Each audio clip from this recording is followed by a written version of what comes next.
Ideas, creativities అండి.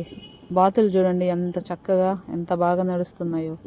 వాటిని చూస్తే మనం ఒకటి నేర్చుకోవాలండి. అవి చూడండి ఎంత ఐకమత్యంగా ఉన్నాయో.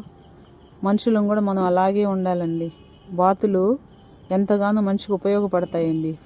వీటి యొక్క ముక్కు కూడా చాలా చూడటానికి అందంగా ఉంటుందండి.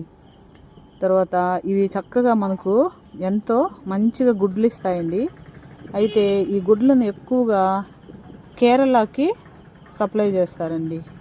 ఆ బాతుగుడ్ల ద్వారా కూర చేసుకోవచ్చు, తర్వాత ఆమ్లెట్ లాగా కూడా చేయొచ్చండి. అయితే మనము ఈ బాతులను చూడండి, అవి ఎంతగా ఒకదాని వెంట అవి ఎలా నడుస్తూ ఉన్నాయో చూడండి. మనము కూడా మనుషులమైన మనము అందరం ఐకమత్యంగా ఉండి ఏదైనా ప్రాబ్లం వచ్చినప్పుడు అందరము ఆ విధంగా కలిసికట్టుగా నడవాలండి. కాబట్టి నోరు లేని వాటిని చూసి మనం మానవులు ఎంతో నేర్చుకోవాలండి. చూడండి వాటి యొక్క నడతను కూడా గమనించండి. ఒకసారి చూడండి ఏ విధంగా ఉన్నాయో. బాతుగుడ్డులో విటమిన్ డి ఉంటుందండి. అంటే సూర్యరశ్మి నుంచి మనకు విటమిన్ వస్తుంది కదా, డి, అది ఉంటుందన్నమాట.